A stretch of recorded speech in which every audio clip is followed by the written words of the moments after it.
안녕하세요, 검은소입니다. 비트코인 차트 분석할게요. 빨리 할게요. 제가 계속 커뮤니티에 글을 올리는데 요즘 제가 방송을 너무 안 하다 보니까 사실 시청하시는 분들이 많이 없는 거는 같아요.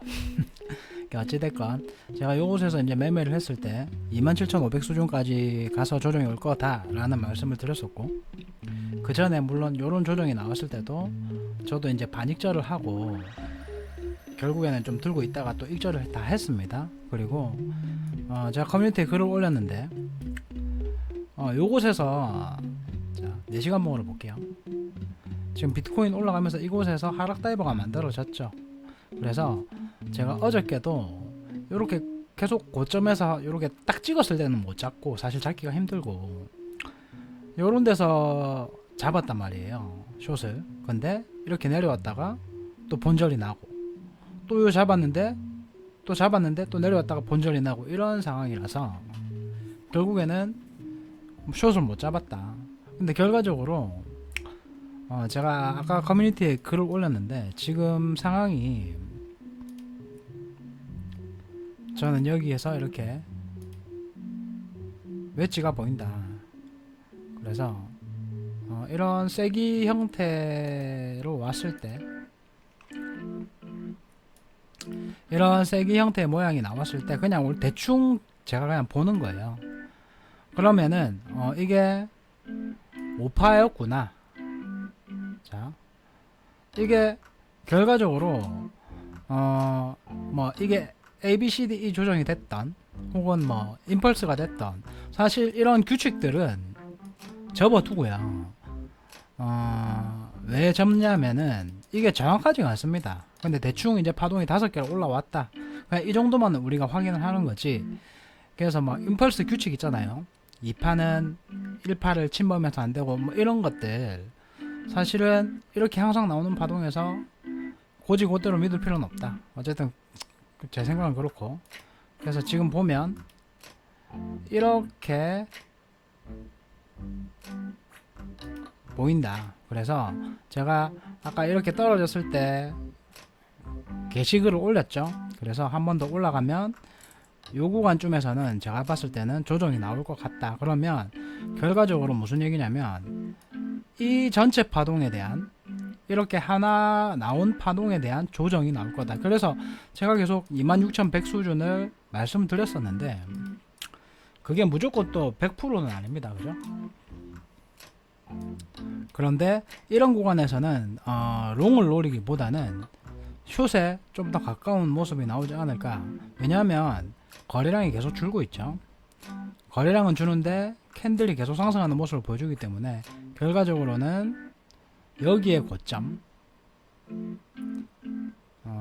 27,550 요정도 수준에서 제가 봤을 때는 숏이 나올 확률이 크다. 아니면 여기에 고점을 이어놓은 자리에서, 그러면 이 전체에 대한 조정이 한번 나오고 난 이후에 한 번 더 상승을 하는 게 그림상 좋지 않을까, 이렇게 생각을 하는 거예요.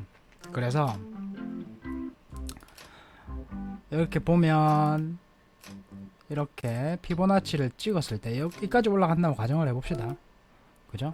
그러면 이 위에 또 매물대가 있잖아요. 그죠? 29,600 수준에. 그러면 예를 들어서 29,600 수준까지 가려면 비트코인이 여기에 조정이 이렇게 고점을 찍고 난 이후에 786 조정까지만 와야 돼요.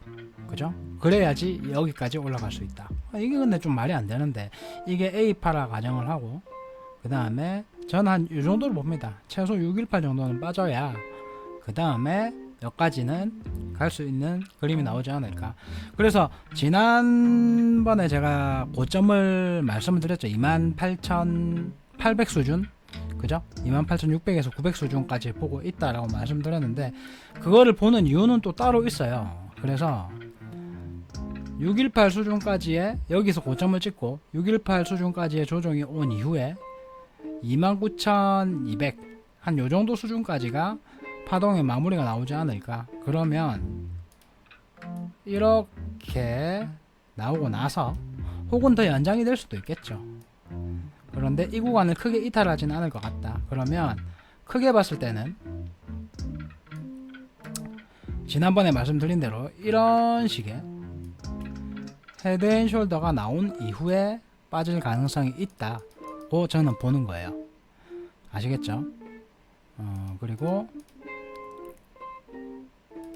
자, 일단 이거는 끄고 단기적으로 한번 봅시다.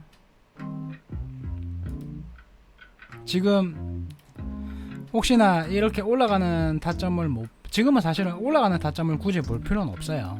그죠? 이렇게 올라가는 타점을 볼 필요는 없고, 올라갔을 때에 이제 손절을 짧게 잡고 숏을 보는 자리가 지금은 맞다. 아니면 이렇게 내려왔을 때 받았어야 됐는데, 지금 좀 파동이 보시게 되면 여기서 어쨌거나 이렇게 빠진 게 저는 5파라고 봅니다. 이게 뭐 모양이 좀 이렇지만 이거를 ABC로는 인식을 하긴 힘들고, 그럼 5파가 빠졌고 이렇게 지금 올라간 게 ABC라고 볼 수 있겠죠. 그러면 한 번 더 빠질 가능성이 있습니다. 이렇게. 그러면 이 추세를 거스르지 않는, 추세를 좀 뚫어도 상관없어요. 근데 여기에 저점을 깨지 않는 선에서 만약에 롱이 잡고 싶다 하시면은 여기서는 한번 도전을 해볼 만하다. 그러면 손절을, 왜냐하면 여기를 잡으면 되니까. 그러면 만약에 비트코인이 한 요만큼 떨어진다면 여기서 잡으면 올라가는 롱을 한번 먹을 수는 있겠다. 단기적으로 그렇게 생각을 하시면 될 것 같습니다. 뭐 이건 정확한 건 아니니까 손절 라인은 반드시 잡으시길 바래요. 올라가는 롱을 노리시는 분이 있다면. 그래서 오늘 방송은 이렇게 짧게 끝낼게요. 이게 이런 웨지가 사실 짜증나죠. 그래서 제가 여기서 숏을 잡았는데, 거의 꼭대기에 잡았는데 본절이 계속 났어요. 몇 번을 잡았는데. 그래서 이런 경우는 좀 아쉽지만 뭐 어쩌겠습니까.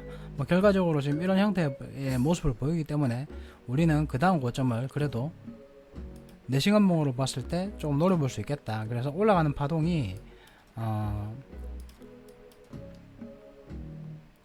이렇게 한 번에 올라가는 게 아니고 A, B, C로 이렇게 올라갈 거예요. 이렇게 한번 올라갔다가 지지를 받고 다시 올라가는. 그래서 FOMC가 있죠. 그래서 그 좀 타이밍에 맞추지 않을까. 그래서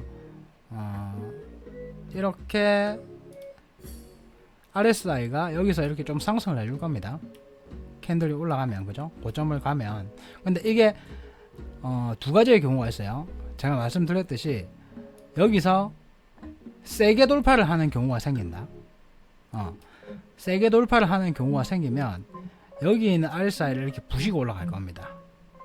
그래서 고점을 여기보다 높이는 거죠, RSI가. 그죠? 그렇게 되면은 여기서는 숏 진입을 하면 안 돼요.